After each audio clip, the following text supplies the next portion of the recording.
L'apparition de la Très Sainte Vierge sur la montagne de la Salette, le 19 septembre 1846. Publié par la bergère de la Salette, Mélanie Calva, avec l'imprimatur de Monseigneur Zola, évêque de Lecce, le 15 novembre 1879. Eh bien, mes enfants, vous le ferez passer à tout mon peuple. Le 18 septembre, veille de la sainte apparition de la Sainte Vierge, j'étais seule, comme à mon ordinaire, à garder les 4 vaches de mes maîtres. Vers les 11 heures du matin, je vis venir à moi un petit garçon. À cette vue, je m'effrayais, parce qu'il me semblait que tout le monde devait savoir que je fuyais toutes sortes de compagnies. Cet enfant s'approchait de moi et me dit « Petite, je viens avec toi, je suis aussi de corps. » À ces paroles, mon mauvais naturel se fit bientôt voir. Et faisant quelques pas en arrière, je lui dis « Je ne veux personne, je veux rester seule. » Puis je m'éloignai, mais cet enfant me suivait en me disant « Va, laisse-moi avec toi, mon maître m'a dit de venir garder mes vaches avec les tiennes. Je suis de corps. » Moi, je m'éloignai de lui en lui faisant signe que je ne voulais personne. Et après m'être éloignée, je m'assis sur le gazon. Là, je faisais ma conversation avec les petites fleurs du bon Dieu. Un moment après, je regarde derrière moi et je trouve Maximin assis tout près de moi. Il me dit aussitôt « Garde-moi, je serai bien sage. » Mais mon mauvais naturel n'entendit pas raison. Je me relève avec précipitation et je m'enfuis un peu plus loin, sans rien lui dire, et je me remis à jouer avec les fleurs du bon Dieu. Un instant après, Maximin était encore là à me dire qu'il serait bien sage, qu'il ne parlerait pas, qu'il s'ennuierait d'être tout seul, et que son maître l'envoyait auprès de moi, etc. Cette fois, j'en eus pitié, et je lui fis signe de s'asseoir, et moi, je continuai avec les petites fleurs du bon Dieu. Maximin ne tarda pas à rompre le silence. Il se mit à rire. Je crois qu'il se moquait de moi. Je le regarde et il me dit « Amusons-nous, faisons un jeu. » Je ne lui répondis rien car j'étais si ignorante que je ne comprenais rien à un jeu avec d'autres enfants, ayant toujours été seule. Je m'amusais seule avec les fleurs et Maximin, s'approchant tout à fait de moi, ne faisait que rire, en me disant que les fleurs n'avaient pas d'oreilles pour m'entendre et que nous devions jouer ensemble. Mais je n'avais aucune inclinaison pour le jeu qu'il me disait de faire. Cependant, je me mis à lui parler. Et il me dit que les 10 jours qu'il devait passer avec son maître allaient bientôt finir, et qu'ensuite il s'en irait encore chez son père, etc. Tandis qu'il me parlait, la cloche de la Salette se fit entendre, c'était l'Angélus. Je fis signe à Maximin de lever son âme à Dieu. Il se découvrit la tête et garda un moment le silence. Ensuite je lui dis, « Veux-tu dîner ?» « Oui, me dit-il, allons. » Nous nous assîmes.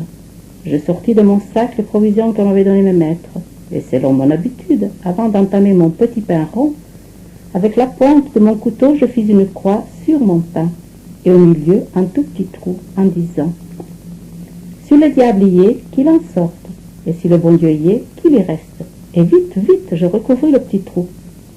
Maximin partit d'un grand éclat de rire et donna un coup de pied à mon pain, qui s'échappa de mes mains, roula jusqu'au bas de la montagne et se perdit.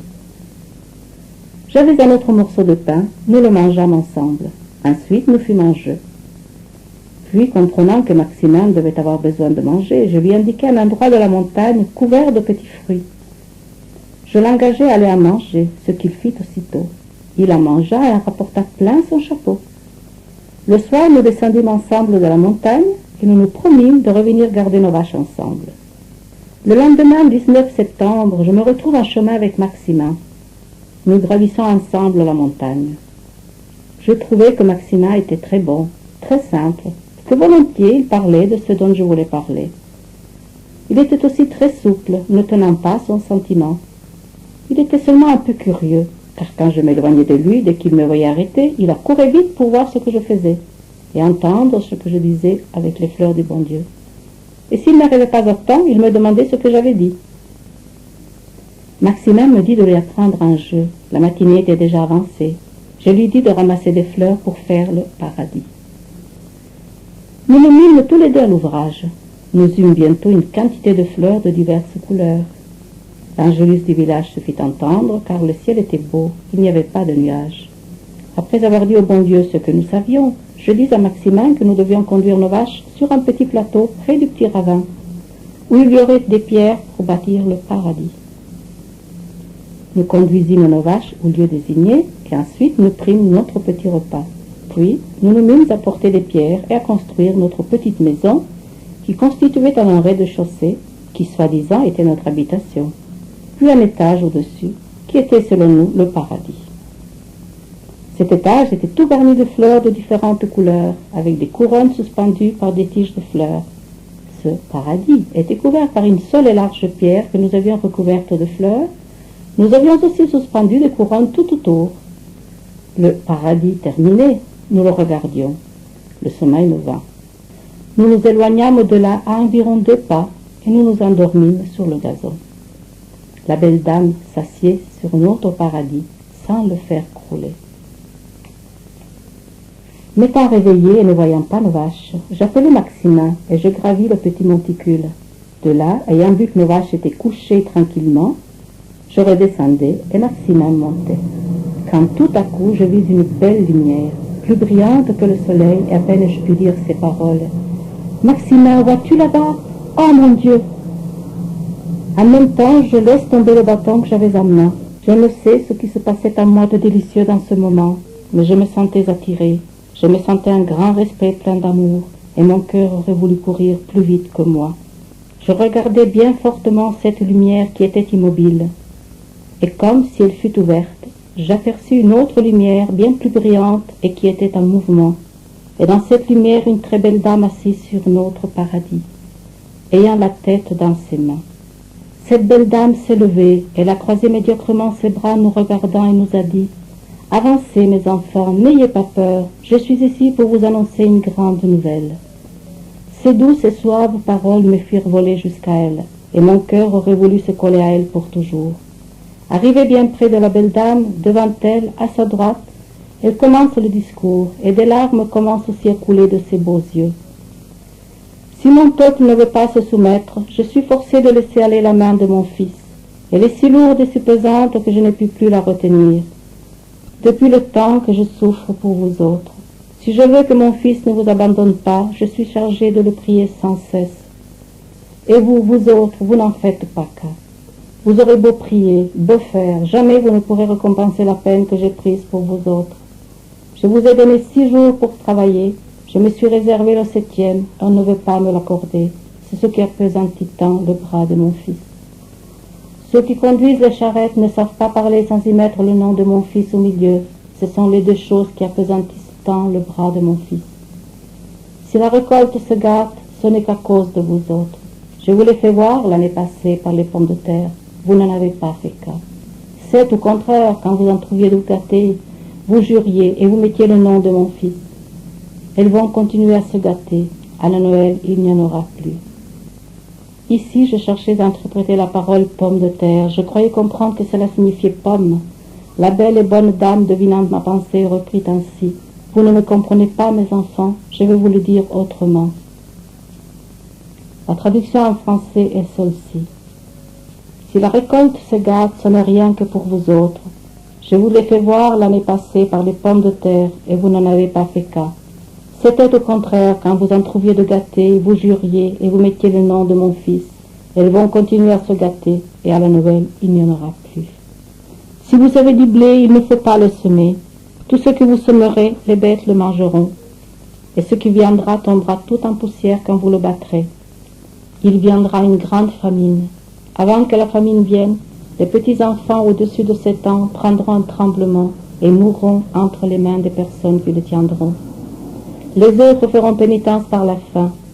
Les noix deviendront mauvaises, les raisins pourriront. Ici, la belle dame qui me ravissait resta un moment sans se faire entendre. Je voyais cependant qu'elle continuait, comme si elle parlait, de remuer gracieusement ses aimables lèvres. Maximin recevait alors son secret. Puis, s'adressant à moi, la très sainte Vierge me parla et me donna un secret en français. Ce secret le voici tout entier, et tel qu'elle me l'a donné. Mélanie, ce que je veux vous dire maintenant ne sera pas toujours secret. Vous pourrez le publier en 1858. Les prêtres, ministres de mon fils, les prêtres, par leur mauvaise vie, par leur irrévérence et leur impiété à célébrer les saints mystères, par l'amour de l'argent, l'amour de l'honneur et des plaisirs, les prêtres sont devenus des cloaques d'impureté. Oui, les prêtres demandent vengeance, et la vengeance est suspendue sur leur tête. Malheur aux prêtres et aux personnes consacrées à Dieu, lesquels, par leur infidélité et leur mauvaise vie, crucifient de nouveau mon Fils. Les péchés des personnes consacrées à Dieu crient vers le ciel et appellent la vengeance. Et voilà que la vengeance est à leur porte. Car il ne se trouve plus personne pour implorer miséricorde et pardon pour le peuple. Il n'y a plus d'âme généreuse, il n'y a plus personne digne d'offrir la victime sans tâche à l'Éternel en faveur du monde. Dieu va frapper d'une manière sans exemple. Malheur aux habitants de la terre. Dieu va épuiser sa colère et personne ne pourra se soustraire à tant de mots réunis. Les chefs, les conducteurs du peuple de Dieu ont négligé la prière et la pénitence, et le démon a obscurci leur intelligence. Ils sont devenus ces étoiles errantes que le vieux diable traînera avec sa queue pour les faire périr. Dieu permettra au vieux serpent de mettre des divisions parmi les régnants, dans toutes les sociétés et dans toutes les familles. On souffrira des peines physiques et morales. Dieu abandonnera les hommes à eux-mêmes. On verra des châtiments qui se succéderont pendant plus de 35 ans. La société est à la veille des fléaux les plus terribles, des plus grands événements. On doit s'attendre à être gouverné par une berge de fer et à boire le calice de la colère de Dieu. Que le vicaire de mon Fils, le souverain pontife Pie IX, ne sorte plus de Rome après l'année 1859, mais qu'il soit ferme et généreux, qu'il combatte avec les armes de la foi et de l'amour. Je serai avec lui. Qu'il se méfie de Napoléon, son cœur est double, et quand il voudra être à la fois pape et empereur, bientôt Dieu se retirera de lui. Il est cet aigle qui, voulant toujours se lever, tombera sur l'épée dont il voulait se servir pour obliger les peuples à se faire élever. L'Italie sera punie de son ambition en voulant secouer le joug du Seigneur des Seigneurs. Aussi elle sera livrée à la guerre. Le sang coulera de tous côtés.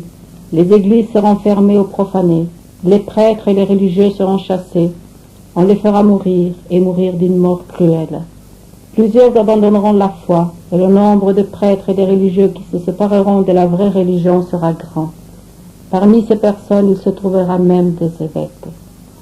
Que le pape se tienne en garde contre les faiseurs de miracles, car le temps est venu que les prodiges les plus étonnants auront lieu sur la terre et dans les airs.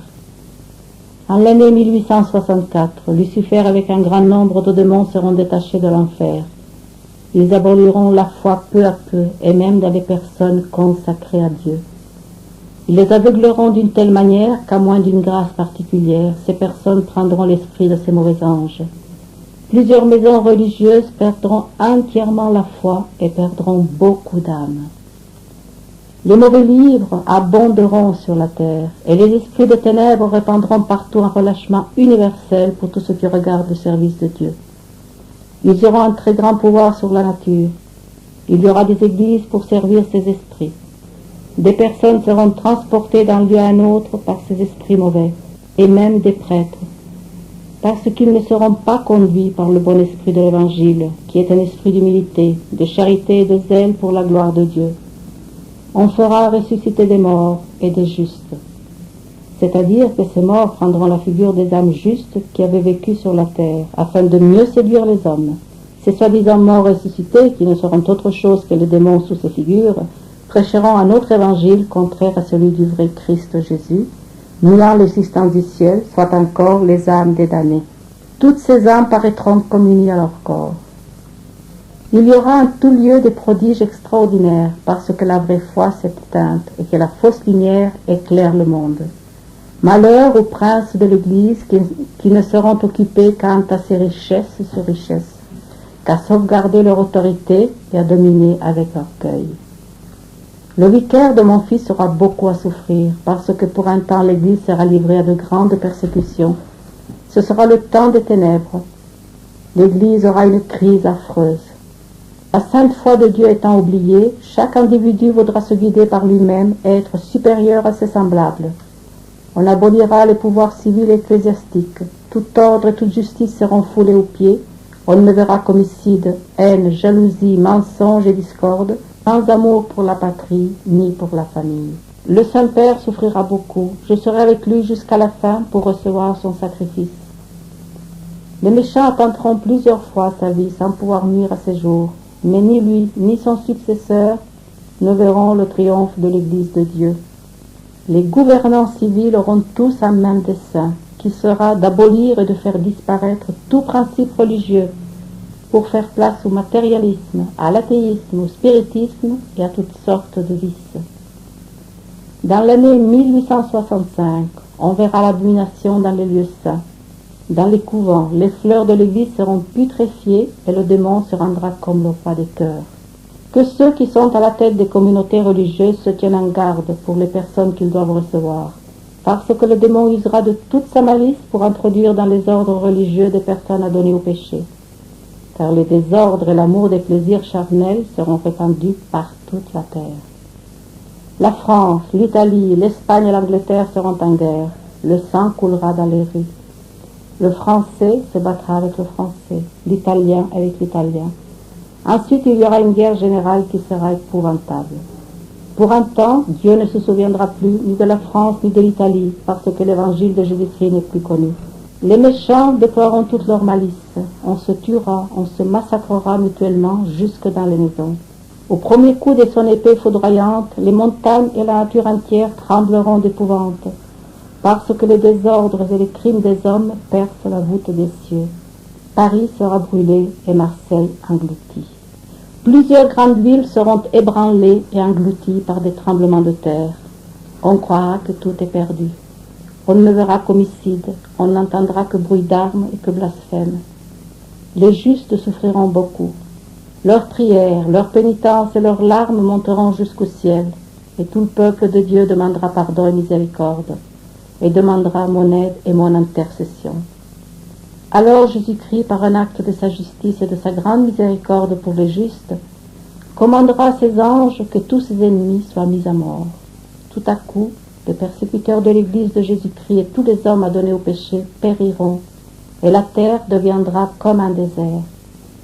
Alors se fera la paix, la réconciliation de Dieu avec les hommes. Jésus-Christ sera servi, adoré et glorifié. La charité fleurira partout. Les nouveaux rois seront le bras droit de la Sainte Église, qui sera forte, humble, pieuse, pauvre, zélée et imitatrice des vertus de Jésus-Christ. L'Évangile sera prêché partout, et les hommes feront de grands progrès dans la foi, parce qu'il y aura unité parmi les ouvriers de Jésus-Christ, et que les hommes vivront dans la crainte de Dieu. Cette paix parmi les hommes ne sera pas longue. 25 ans d'abondantes récoltes leur feront oublier que les péchés des hommes sont cause de toutes les peines qui arrivent sur la terre. Un avant-coureur de l'Antéchrist, avec ses troupes de plusieurs nations, combattra contre le vrai Christ, le seul sauveur du monde. Il répandra beaucoup de sang et voudra anéantir le culte de Dieu pour se faire regarder comme un Dieu. La terre sera frappée de toutes sortes de plaies, outre la peste et la famine qui seront générales. Il y aura des guerres jusqu'à la dernière guerre, qui sera alors faite par les 10 rois de l'Antéchrist, lesquels rois auront tous un même dessein et seront les seuls qui gouverneront le monde. Avant que ceci arrive, il y aura une espèce de fausse paix dans le monde. On ne pensera qu'à se divertir, les méchants se livreront à toutes sortes de péchés. Mais les enfants de la Sainte Église, les enfants de la foi, mes vrais imitateurs, croîtront dans l'amour de Dieu et dans les vertus qui me sont les plus chères. Heureuses les âmes humbles conduites par l'Esprit Saint, je combattrai avec elles jusqu'à ce qu'elles arrivent à la plénitude de l'âge. La nature demande vengeance pour les hommes, et elle frémit d'épouvante dans l'attente de ce qui doit arriver à la terre souillée de crimes. Tremblez, terre, et vous qui faites profession de servir Jésus-Christ, et qui au-dedans vous adorez vous-même. Tremblez, car Dieu va vous livrer à son ennemi, parce que les lieux saints sont dans la corruption. Beaucoup de couvents ne sont plus les maisons de Dieu, mais les pâturages d'Asmodée et des siens. Ce sera pendant ce temps que naîtra l'Antéchrist, d'une religieuse hébraïque, d'une fausse vierge qui aura communication avec le vieux serpent, le maître de l'impureté. En naissant, il vomira des blasphèmes, il aura des dents, un amour se sera incarné. Il poussera des cris effrayants, il fera des prodiges, et il ne se nourrira que d'impureté. Il aura des frères qui, quoiqu'ils ne soient pas comme lui des démons incarnés, seront des enfants de mal. À 12 ans, ils se feront remarquer par leurs vaillantes victoires qu'ils remporteront. Bientôt, ils seront chacun à la tête des armées, assistés par des légions de l'enfer. Les saisons seront changées, la terre ne produira que de mauvais fruits, les astres perdront leur mouvement régulier, la lune ne reflètera qu'une faible lumière rougeâtre, L'eau et le feu donneront au globe de la terre des mouvements convulsifs et d'horribles tremblements de terre, qui feront engloutir des montagnes, des villes, etc. Rome perdra la foi et deviendra le siège de l'Antéchrist. Les démons de l'air avec l'Antéchrist feront de grands prodiges sur la terre et dans les airs, et les hommes se pervertiront de plus en plus. Dieu aura soin de ses fidèles serviteurs et des hommes de bonne volonté. L'Évangile sera prêché partout, tous les peuples et toutes les nations auront connaissance de la vérité. J'adresse un pressant appel à la terre, j'appelle les vrais disciples du Dieu vivant et régnant dans les cieux, j'appelle les vrais imitateurs du Christ fait homme, le seul et vrai sauveur des hommes. J'appelle mes enfants, ceux qui se sont donnés à moi pour que je les conduise à mon divin Fils, ceux que je porte pour ainsi dire dans mes bras, ceux qui ont vécu de mon esprit. Enfin, j'appelle les apôtres des derniers temps, les fidèles disciples de Jésus-Christ, qui ont vécu dans un mépris du monde et d'eux-mêmes, dans la pauvreté et dans l'humilité, dans le mépris et dans le silence, dans l'oraison et dans la mortification, dans la chasteté et dans l'union avec Dieu, dans la souffrance et inconnue du monde. Il est temps qu'ils sortent et viennent éclairer la terre. Allez, montrez-vous comme mes enfants chéris, je suis avec vous et en vous, pourvu que votre foi soit la lumière qui vous éclaire dans ces jours de malheur. Que votre zèle vous rende comme des affamés pour la gloire et l'honneur de Jésus-Christ. Combattez, enfants de lumière, vous, petits nombres qui y voyez, car voici le temps de temps, la fin des fins.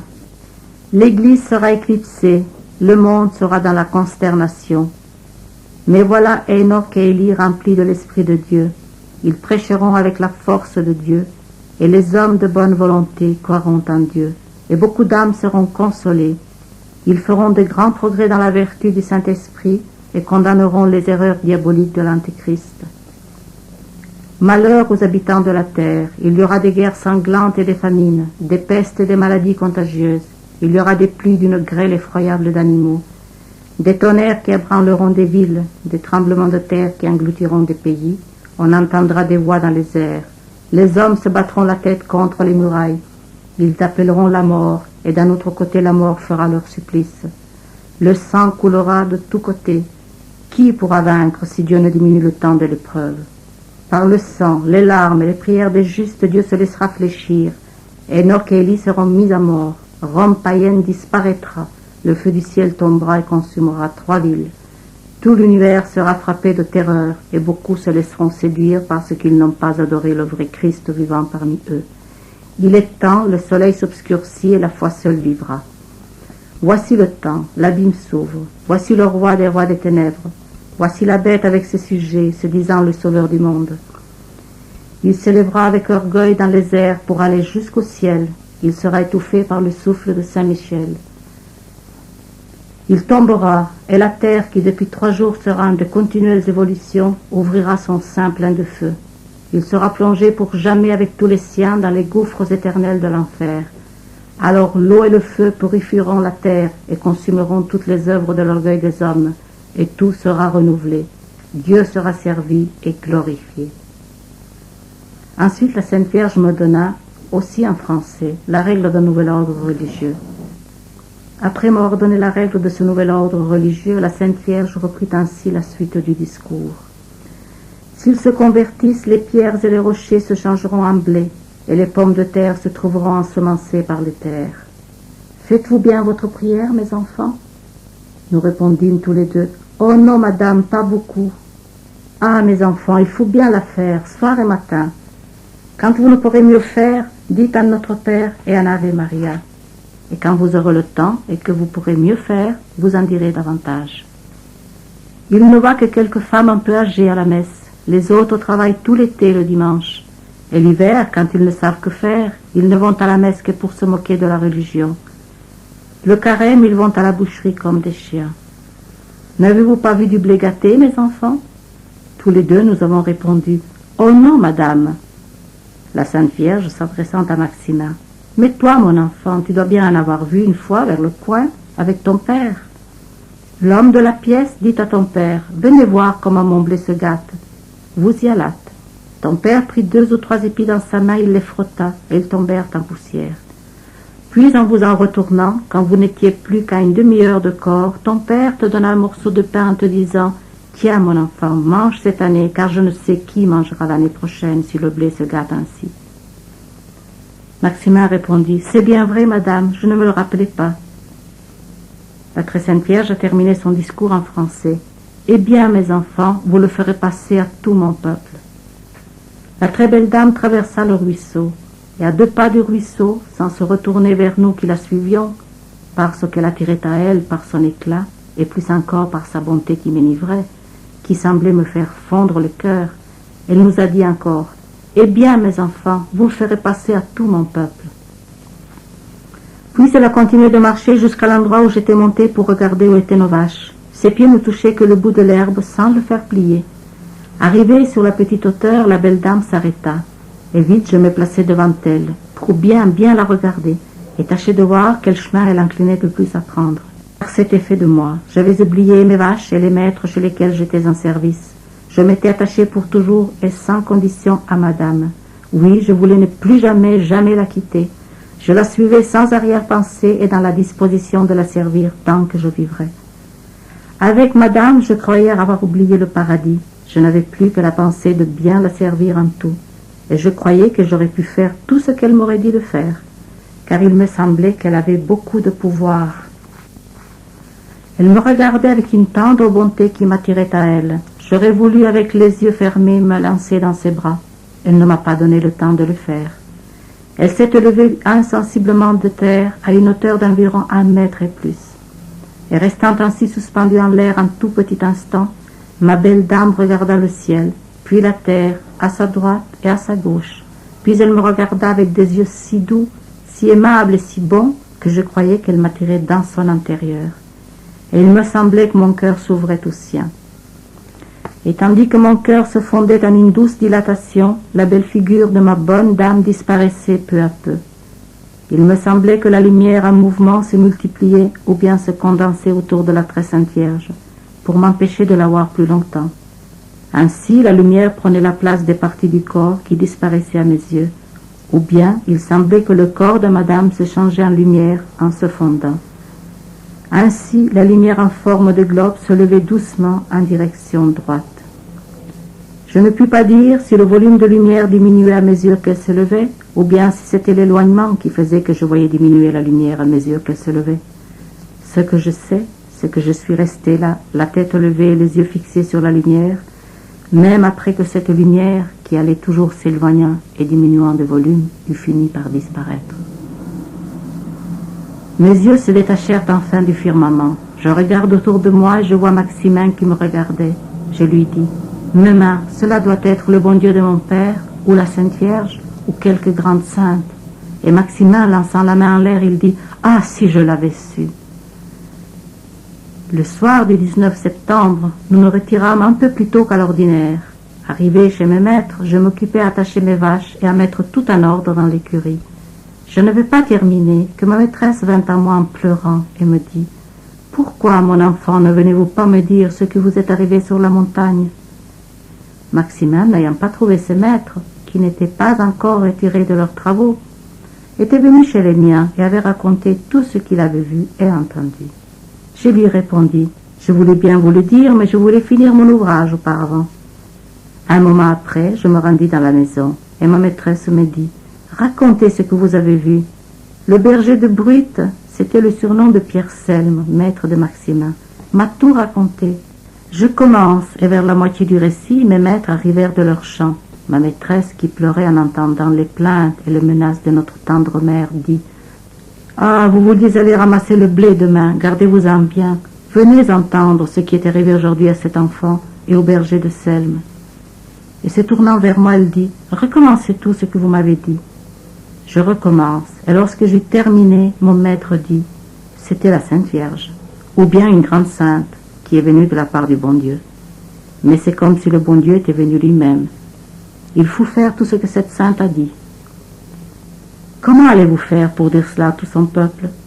Je lui répondis « Vous me direz comment je dois faire et je le ferai. » Ensuite il ajouta, en regardant sa mère, sa femme et son frère, « Il faut y penser. » Puis chacun se retira à ses affaires. C'était après le souper. Maxima et ses maîtres vinrent chez les miens pour raconter ce que Maximin leur avait dit et pour savoir ce qu'il y avait à faire. Car, dirent-ils, il nous semble que c'est la Sainte Vierge qui a été envoyée par le bon Dieu. Les paroles qu'elle a dites le font croire. Elle leur a dit de le faire passer à tout son peuple. Il faudra peut-être que ces enfants parcourent le monde entier pour faire connaître qu'il faut que tout le monde observe le commandement du bon Dieu. Sinon de grands malheurs vont arriver sur nous. Après un moment de silence, mon maître dit, en s'adressant à Maximin et à moi, « Savez-vous ce que vous devez faire, mes enfants? Demain, levez-vous de bon matin. Allez tous deux à monsieur le curé et racontez-lui tout ce que vous avez vu et entendu. Dites-lui bien comment la chose s'est passée. Il vous dira ce que vous avez à faire. » Le 20 septembre, au lendemain de l'apparition, je partis de bonne heure avec Maximin. Arrivé à la cure, je frappe à la porte. La domestique de monsieur le curé vint ouvrir et demanda ce que nous voulions. Je lui dis, en français, moi qui ne l'avais jamais parlé, « Nous voudrions parler à monsieur le curé. »« Et que voulez-vous lui dire » nous demanda-t-elle. « Nous voulons lui dire, mademoiselle, que hier nous sommes allés garder nos vaches sur la montagne de Besse, et après avoir dîné, etc., etc. » Nous lui racontâmes une bonne partie du discours de la Sainte Vierge. Alors la cloche de l'église sonna. C'était le dernier coup de la messe. Monsieur l'abbé Perrin, curé de la Salette, qui nous avait entendus, ouvrit la porte avec fracas. Il pleurait, il se frappait la poitrine, il nous dit « Mes enfants, nous sommes perdus, le bon Dieu va nous punir. Ah mon Dieu, c'est la Sainte Vierge que vous êtes apparue. » Et il partit pour dire la Sainte Messe. Nous nous regardâmes avec Maximin et la domestique, puis Maximin me dit « Moi, je m'en vais chez mon père à Corps. » Et nous nous séparâmes. N'ayant pas reçu d'ordre de mes maîtres de me retirer aussitôt après avoir parlé à monsieur le curé, je ne crus pas mal faire en assistant à la messe. Je fus donc à l'église. La messe commence et après le premier évangile, monsieur le curé se tourne vers le peuple et essaye de raconter à ses paroissiens l'apparition qui venait d'avoir lieu la veille sur une de leurs montagnes et les exhorte à ne plus travailler le dimanche. Sa voix était entrecoupée de sanglots et tout le peuple était ému. Après la Sainte Messe, je me retirai chez mes maîtres. Monsieur Pétard, qui est encore aujourd'hui maire de la Salette, il va m'interroger sur le fait de l'apparition. Et après s'être assuré de la vérité de ce que je lui disais, il se retira convaincu. Je continuai de rester au service de mes maîtres jusqu'à la fête de la Toussaint. Ensuite, je fus mise comme pensionnaire chez les religieuses de la Providence dans mon pays à Corps. La très Sainte Vierge était très grande et bien proportionnée. Elle paraissait être si légère qu'avec un souffle on l'aurait fait remuer. Cependant, elle était immobile et bien posée. Sa physionomie était majestueuse, imposante, mais non imposante comme le sont les seigneurs d'ici-bas. Elle imposait une crainte respectueuse. En même temps que sa majesté imposait du respect mêlé d'amour, elle attirait à elle. Son regard était doux et pénétrant. Ses yeux semblaient parler avec les miens, mais la conversation venait d'un profond et vif sentiment d'amour envers cette beauté ravissante qui me liquéfiait. La douceur de son regard, son air de bonté incompréhensible faisait comprendre et sentir qu'elle attirait à elle et voulait se donner. C'était une expression d'amour qui ne peut pas s'exprimer avec la langue de chair ni avec des lettres de l'alphabet. Le vêtement de la très Sainte Vierge était blanc, argenté et tout brillant. Il n'avait rien de matériel. Il était composé de lumière et de gloire, variant et scintillant. Sur la terre, il n'y a pas d'expression ni de comparaison à donner. La Sainte Vierge était toute belle et toute formée d'amour. En la regardant, je languissais de me fondre en elle. Dans ses atours, comme dans sa personne, tout respirait la majesté, la splendeur, la magnificence d'une reine incomparable. Elle paraissait belle, blanche, immaculée, cristallisée, éblouissante, céleste, fraîche, neuve comme une vierge. Elle semblait que la parole « amour » s'échappait de ses lèvres argentées et toutes pures. Elle me paraissait comme une bonne mère, pleine de bonté, d'amabilité, d'amour pour nous, de compassion et de miséricorde. La couronne de roses qu'elle avait sur la tête était si belle, si brillante qu'on ne peut pas s'en faire une idée. Les roses, de diverses couleurs, n'étaient pas de la terre. C'était une réunion de fleurs qui entourait la tête de la Sainte Vierge en forme de couronne. Mais les roses se changeaient ou se remplaçaient. Puis du cœur de chaque rose, il sortait une si belle lumière qu'elle ravissait et rendait les roses d'une beauté éclatante. De la couronne de roses se levaient comme des branches d'or et une quantité d'autres petites fleurs mêlées avec des brillants. Le tout formait un très beau diadème qui brillait tout seul plus que notre soleil de la terre. La Sainte Vierge avait une très jolie croix suspendue à son cou. Cette croix paraissait être dorée. Je dis dorée pour ne pas dire une plaque d'or, car j'ai vu quelquefois des objets dorés avec diverses nuances d'or, ce qui faisait à mes yeux un bien plus bel effet qu'une simple plaque d'or. Sous cette belle croix toute brillante de lumière était un Christ, était notre Seigneur, les bras étendus sur la croix, presque aux deux extrémités de la croix. D'un côté il y avait un marteau, de l'autre une tenaille. Le Christ était couleur de chair naturelle, mais il brillait d'un grand éclat, et la lumière qui sortait de tout son corps paraissait comme des dards très brillants qui me fendaient le cœur du désir de me fondre en lui. Quelquefois le Christ paraissait être mort, il avait la tête penchée et le corps était comme affaissé, comme pour tomber s'il n'avait été retenu par les clous qui le retenaient à la croix. J'en avais une vive compassion et j'aurais voulu redire au monde entier son amour inconnu et infiltrer dans les âmes des mortels l'amour le plus senti et la reconnaissance la plus vive envers un Dieu qui n'avait nullement besoin de nous pour être ce qu'il est, ce qu'il était et ce qu'il sera toujours. Et pourtant, ô amour incompréhensible à l'homme, il s'est fait homme et il a voulu mourir, oui, mourir, pour mieux écrire dans nos âmes et dans notre mémoire l'amour fou qu'il a pour nous.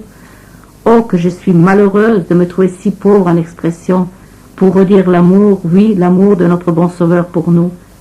Mais d'un autre côté, que nous sommes heureux de pouvoir sentir mieux ce que nous ne pouvons exprimer. D'autres fois, le Christ semblait vivant.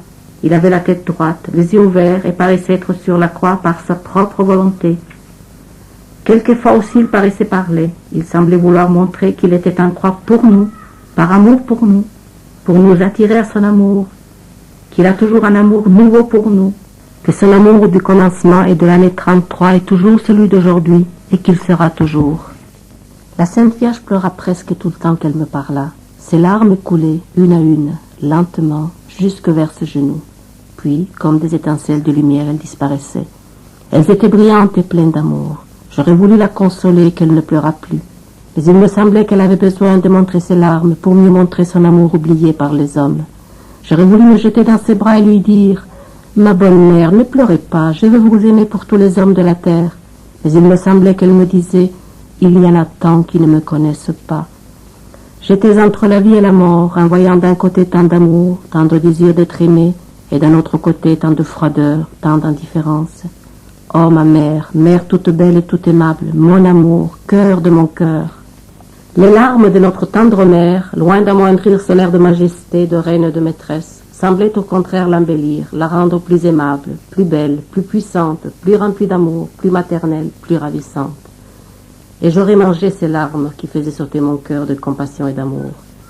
Voir pleurer une mère, et une telle mère, sans prendre tous les moyens imaginables pour la consoler, pour changer ses larmes en joie, cela se comprend-il? Ô mère plus que bonne, vous avez été formée de toutes les prérogatives dont Dieu est capable. Vous avez comme épuisé la puissance de Dieu. Vous êtes bonne, et puis bonne de la bonté même de Dieu. Dieu s'est agrandi en vous formant son chef-d'œuvre terrestre et céleste. La très sainte Vierge avait un tablier jaune. Que dis-je, jaune? Elle avait un tablier plus brillant que plusieurs soleils ensemble. Ce n'était pas une étoffe matérielle, c'était un composé de gloire. Et cette gloire était scintillante et d'une beauté ravissante. Tout en la très sainte Vierge me portait fortement et me faisait comme glisser à adorer et à aimer mon Jésus dans tous les états de sa vie mortelle. La très sainte Vierge avait deux chaînes, l'une un peu plus large que l'autre. À la plus étroite était suspendue la croix, dont j'ai fait mention plus haut. Ces chaînes, puisqu'il faut donner le nom de chaînes, étaient comme des rayons de gloire d'un grand éclat, variant et scintillant. Les souliers, puisque souliers il faut dire, étaient blancs, mais un blanc argenté, brillant. Il y avait des roses autour. Ces roses étaient d'une beauté éblouissante, et du cœur de chaque rose sortait une flamme de lumière très belle et très agréable à voir. Sur les souliers, il y avait une boucle en or, non un or de la terre, mais bien de l'or du paradis. La vue de la très sainte Vierge était elle-même un paradis accompli. Elle avait en elle tout ce qui pouvait satisfaire, car la terre était oubliée. La Sainte Vierge était entourée de deux lumières. La première lumière, plus près de la très sainte Vierge, arrivait jusqu'à nous. Elle brillait d'un éclat très beau et scintillant. La seconde lumière s'étendait un peu plus autour de la belle dame, et nous nous trouvions dans celle-là. Elle était immobile, c'est-à-dire qu'elle ne scintillait pas, mais bien plus brillante que notre pauvre soleil de la terre. Toutes ces lumières ne faisaient pas mal aux yeux et ne fatiguaient nullement la vue. Outre toutes ces lumières, toute cette splendeur, il sortait encore de groupes ou faisceaux de lumière ou des rayons de lumière du corps de la Sainte Vierge et de ses habits et de partout. La voix de la belle dame était douce. Elle enchantait, ravissait, faisait du bien au cœur. Elle rassasiait, aplanissait tous les obstacles, calmait, adoucissait. Il me semblait que j'aurais toujours voulu manger de sa belle voix, et mon cœur semblait danser, vouloir aller à sa rencontre pour celui qui est fié en elle. Les yeux de la très sainte Vierge, notre tendre mère, ne peuvent pas se décrire par une langue humaine. Pour en parler, il faudrait un séraphin.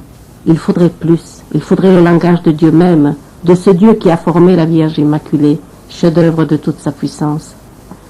Les yeux de l'Auguste Marie paraissaient 1000 et 1000 fois plus beaux que les brillants, les diamants et les pierres précieuses les plus recherchées. Ils brillaient comme deux soleils. Ils étaient doux de la douceur même, clairs comme un miroir. Dans ses yeux, on voyait le paradis. Ils attiraient à elle. Il semblait qu'elle voulait se donner et attirer. Plus je la regardais, plus je la voulais voir. Plus je la voyais, plus je l'aimais, et je l'aimais de toutes mes forces. Les yeux de la belle Immaculée étaient comme la porte de Dieu, d'où l'on voyait tout ce qui peut enivrer l'âme. Quand mes yeux se rencontraient avec ceux de la Mère de Dieu et la mienne, j'éprouvais au-dedans de moi-même une heureuse révolution d'amour et de protestation de l'aimer et de me fondre d'amour. En me regardant, mes yeux se parlaient à leur mode, et je l'aimais tant que j'aurais voulu l'embrasser dans le milieu de ses yeux, qui attendrissaient mon âme et semblaient l'attirer et la faire fondre avec la sienne. Ses yeux me plantèrent un doux tremblement dans tout mon être, et je craignais de faire le moindre mouvement qui pût lui être désagréable tant soit peu.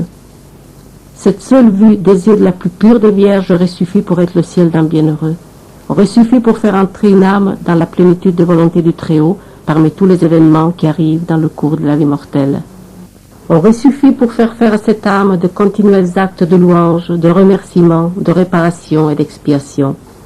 Cette seule vue concentre l'âme en Dieu et la rend comme une morte vivante, ne regardant toutes les choses de la terre, même les choses qui paraissent les plus sérieuses, que comme des amusements d'enfants. Elle ne voudrait entendre parler que de Dieu et de ce qui touche à sa gloire. Le péché est le seul mal qu'elle voit sur la terre, et elle en mourrait de douleur si Dieu ne la soutenait. Amen. Castellamare, le 21 novembre 1878, Marie de la Croix, victime de Jésus, née Mélanie Calva, bergère de la Salette.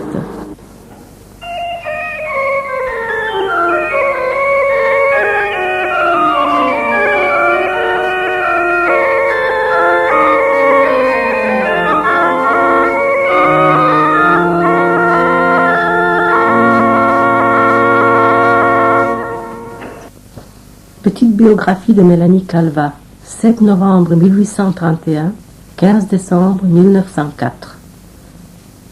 Mélanie Calva est née à Corps, dans l'Isère, le 7 novembre 1831. Fille de Pierre Calva, natif de Corps, et de Julie Barneau, native de Séchilienne, Visil. Elle est la quatrième de 10 enfants.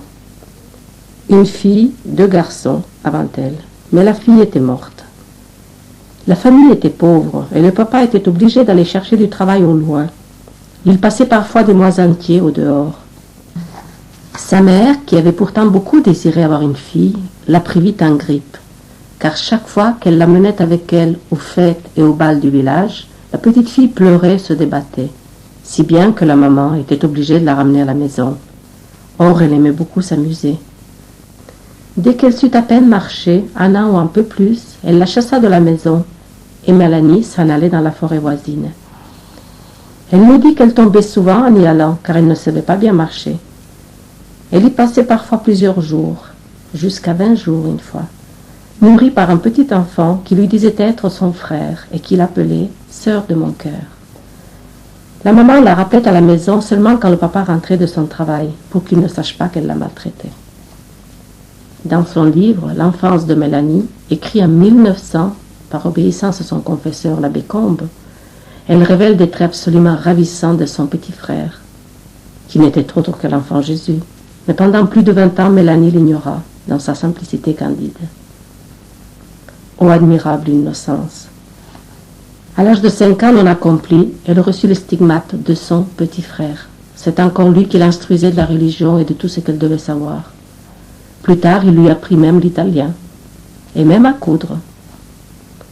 À l'âge de 6 ans, elle fut louée par sa mère et une voisine pour garder les brebis. Et il en fut ainsi chaque année, mais toujours chez de nouveaux maîtres, pour garder les brebis ou les vaches. Lorsqu'elle était seule dans la montagne, les animaux, et même les animaux sauvages, venaient jouer avec elle, comme au paradis terrestre. Sa vie baigne tout entière dans le surnaturel, mais elle ne se l'aperçoit pas. Elle vit dans l'innocence originelle. Âgée un peu plus de 12 ans, elle fut élevée au mariage mystique. Le 19 septembre 1846, lors de l'apparition, elle a un peu plus de 14 ans, mais elle en paraît beaucoup moins. De 1846 à 1850, elle est pensionnaire chez les Sœurs de la Providence de Corps. Et le 10 octobre 1850, elle entre comme postulante chez ces mêmes religieuses à Corinque. Monseigneur Genilla, un jour qu'il était de passage à Corinque, poussé par la curiosité, demanda à Mélanie de lui révéler le secret. Mais elle répondit qu'elle ne pouvait déférer à cette demande, la chose lui ayant été défendue. Blessé, il lui dit qu'il lui ferait payer cher cette désobéissance, et il tint parole. En 1853, elle devait faire sa profession religieuse, mais s'y opposa. Elle dut quitter le couvent. En décembre 1854, elle dut s'exiler en Angleterre, sous la pression du même évêque.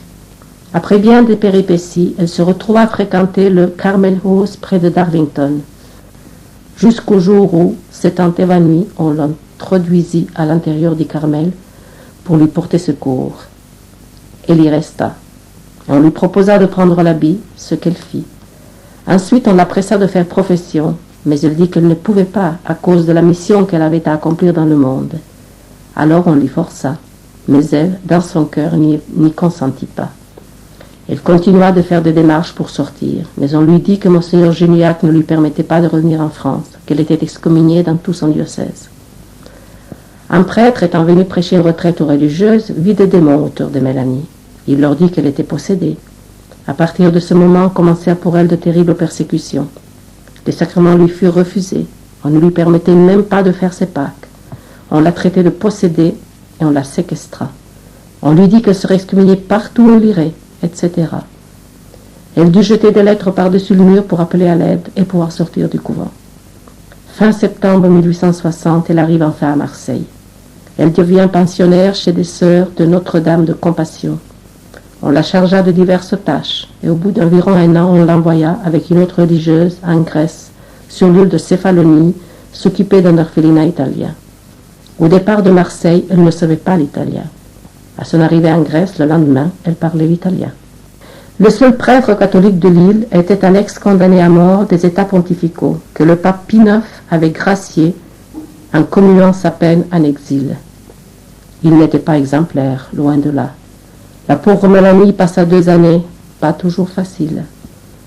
De retour à Marseille, l'évêque du lieu commença à son tour à la persécuter.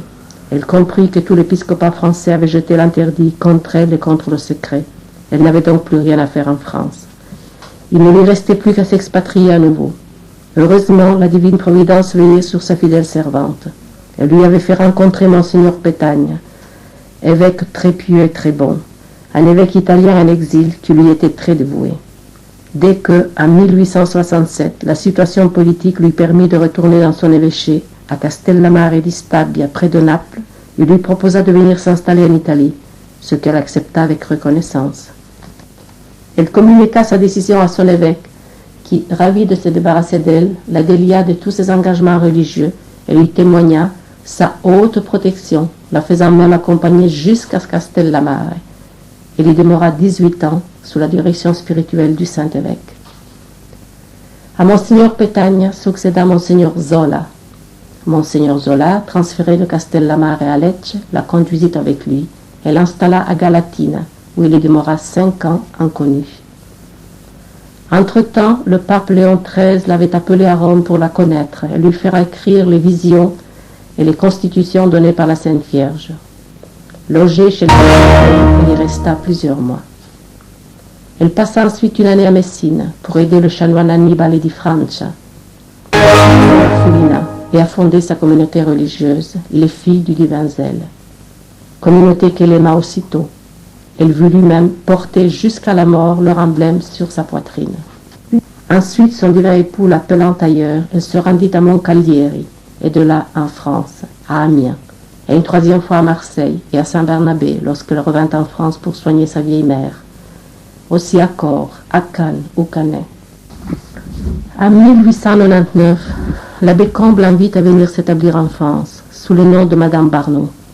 C'était le nom de jeune fille de la mère de Mélanie. Elle lui trouve un premier logis à Saint-Pourçain, mais Mélanie veut retourner dans son Italie. Elle lui en demande la permission humblement, puisqu'il est devenu son confesseur. Mais l'abbé Combe ne lui donne pas, et fait de tout pour la retenir. Surtout parce qu'il ne peut se résigner à la perdre. Il parvient enfin à lui trouver un logis dans sa propre paroisse, à Dioux, où il vient s'y établir le 21 juin 1900. Un jour, elle lui dit, « Un prêtre doit résister aux lois injustes, sans s'inquiéter des suites, parce que notre Seigneur, qui veut l'humilité devant lui, veut la fierté devant ses ennemis, et qu'il est assez puissant pour tout arranger. » Le 25 janvier 1903, ayant pris froid, elle est à l'article de la mort. L'abbé Combe lui administre les derniers sacrements. Toutefois, son état s'améliore, elle se rétablit lentement. Le 20 mars de la même année, le froid est encore cause d'une grave rechute. Le 20 mai de la même année, pas encore remise de sa maladie, sa logeuse vend la maison et veut la faire partir de suite, malgré que le contrat lui donne droit encore à 6 ans. Elle y reste jusqu'au 6 août, où elle part se cacher, comme elle dit, à Coussé, pour faire perdre ses traces à un pauvre prêtre, le père Parent, illuminé par le démon, qui se vante d'être en correspondance avec elle et vient de publier une plaquette contre l'avis des autorités pour, soi-disant, défendre le secret, se couvrant de son nom, mais en réalité pour se dorer lui-même. Pendant qu'il écrivait, dit Mélanie, j'ai vu le démon derrière ses épaules qui l'aidait à écrire et qui riait. Elle reste à Coussé 10 mois. Seule et souvent malade, elle y souffrit beaucoup. Elle ne pouvait se rendre à l'église pour recevoir la Sainte Eucharistie, sa seule nourriture depuis de nombreuses années. Elle se mourait donc de faim. Lorsqu'elle crut la fin arriver, l'enfant Jésus l'appela « Ma sœur ». Elle se retourna et il était là. Aussitôt, elle fut guérie. Le 13 juin 1904, elle repartit enfin pour sa chère Italie, malgré la peine de l'abbé Combe pour cette séparation. Elle se rendit à Altamura, dans le diocèse de Monseigneur Carlo Cecchini, en province de Bari. Après 3 jours et 3 nuits de voyage, elle arrive, de nuit, et personne à l'attendre. Elle marche péniblement jusqu'à l'entrée de la ville, assez éloignée, et trouve un gîte pour la nuit dans une maison mal famée. Le lendemain, elle fait des démarches pour informer de son arrivée et apprend que Monseigneur Cecchini est absent. Elle reste donc là, dans cette maison. Les jours suivants, constatant que des membres du clergé venaient la visiter, la maîtresse de maison en était bien fâchée et s'ingénia à lui faire manquer de tout, surtout des choses les plus nécessaires. Puis elle finit par lui dire de s'en aller. Elle reçut alors l'hospitalité chez des demoiselles de Giannuzzi, où il resta jusqu'à ce que lui trouve une maison. Dès son retour, Monseigneur Cecchini s'occupa de la chère âme avec un empressement des plus paternels. En effet, personne ne savait, hormis lui, qui était cette étrangère. Le 17 août, elle s'installa dans sa nouvelle demeure pour y vivre seule.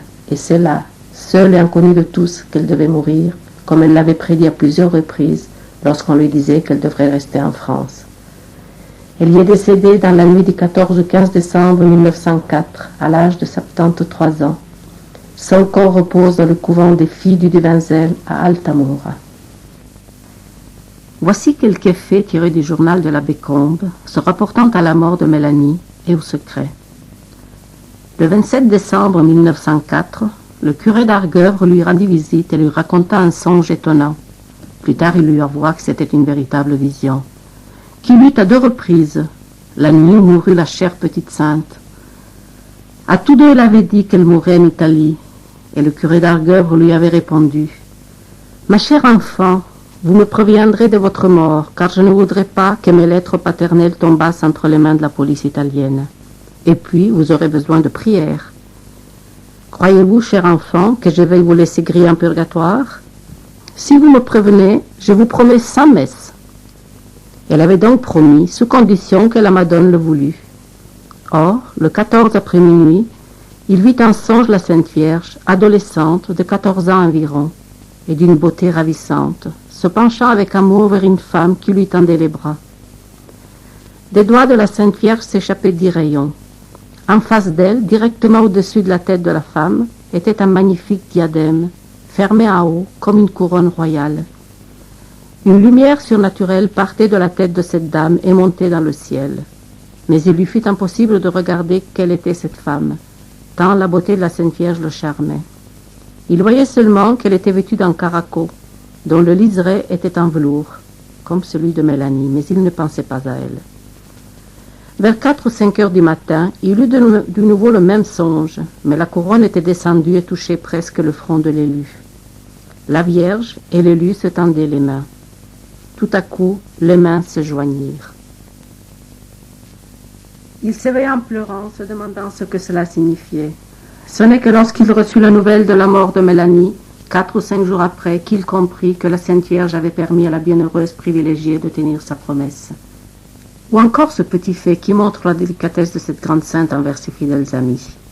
L'abbé Combe, lorsqu'elle était venue habiter sa paroisse, lui avait donné une chaise, à une place déterminée, qu'elle utilisa tout le temps de son séjour à Diou. Après son départ, en juin 1903, la chaise étant restée à l'église fut mélangée aux autres, toutes semblables. Et ce n'est qu'en août 1905 que l'abbé Combe se dit, avec grand regret, qu'il aurait dû retirer cette chaise de l'église et la conserver comme une précieuse relique, mais hélas, comment la retrouver? La chose lui paraissait impossible, et il se morfondait dans ses regrets. Il en demanda pardon à la chère Mélanie. « Comment ai-je pu ne pas retirer la chaise sur laquelle vous avez prié pendant 3 ans? Comment ai-je pu n'en avoir même pas la pensée depuis 2 ans que vous avez quitté Dieu? Non seulement maintenant il est trop tard, mais 8 jours après votre départ, il ne plus été possible de la reconnaître. C'est le jour même qu'il aurait fallu la prendre à votre place. Mon indifférence pour un si précieux souvenir me fait honte. Je vous en demande pardon à genoux, ma chère sœur. Aucun autre prêtre n'aurait commis une telle faute. » Le dimanche 3 septembre, après la grand-messe, une femme vint à la sacristie lui demander s'il lui permettait de remplacer sa chaise simple par une double, ce qui lui permit. Mais il ajoutait « Apportez votre chaise simple à la sacristie. » Et il attendit. Cette femme ne revenant pas, il s'impatientait, pressé qu'il était d'aller déjeuner, sans se demander ce qu'il allait faire de cette chaise. Enfin, elle arrive en s'excusant de ne pas pouvoir lui rapporter sa chaise, car, dit-elle, je ne la retrouve pas. Je vous rapporte celle qu'on a mise à ma place. Pourtant, cette femme venait d'entendre la messe sur sa chaise. Et l'abbé Combe écrit ensuite, « Je regarde celle qu'elle m'a portée. C'était celle de Mélanie. Derrière le barreau supérieur est encore lisible son nom, Madame Barneau, écrit par moi-même lorsqu'elle était arrivée dans ma paroisse en 1900. Il l'avait oublié. Je lui demandai pardon d'avoir perdu sa chaise, mais je ne la cherchais pas. Elle me l'a envoyée. Encore après sa mort, que de calomnies contre elle, dans le but de disqualifier et faire barrage au secret qui dérangeait tant le clergé. Il ne reculait devant aucun mensonge. Pourtant, les signes divins qui auraient dû les éclairer ne manquaient pas. En voici quelques-uns. Dans cette guerre contre le divin message, le bulletin du diocèse de Reims s'est acquis un titre de gloire exceptionnel. Par l'insertion, le 7 octobre 1911 et le 25 mai 1912, de 2 avis. Son directeur, le chanoine Frézet, proclame carrément que le secret confié par Mélanie à Pie IX n'est jamais sorti du Vatican. Que le tissu de grossièreté et de sottise publié sous le titre de Secret de la Salette est à l'index et constitue un outrage au bon sens. Toutes les tentatives faites pour rétablir la vérité et faire retracter de si graves mensonges furent entravées par les autorités religieuses. Et voici la réponse du ciel. La guerre épouvantable, prédite par le secret, fut déclarée le 2 août. Le 19 septembre commença le bombardement systématique de la cathédrale de Reims. Simple coïncidence? Le 14 juillet 1907, Monseigneur Henri, évêque de Grenoble, avait prêché à des pèlerins sur la Sainte Montagne. Entre autres sottises, il les mit en garde contre le prétendu secret. Le 14 juillet 1908, donc un an après, le chanoine Grespellier, envoyé par lui à Rome pour y enterrer le secret, mourut à l'improviste, au moment où il s'apprêtait à se rendre à la sacrée congrégation. Toujours le 14 juillet 1911, 4e anniversaire de cette fameuse prédication sur la Sainte Montagne, Monseigneur Henri, sur son lit mortuaire, attendait son enterrement.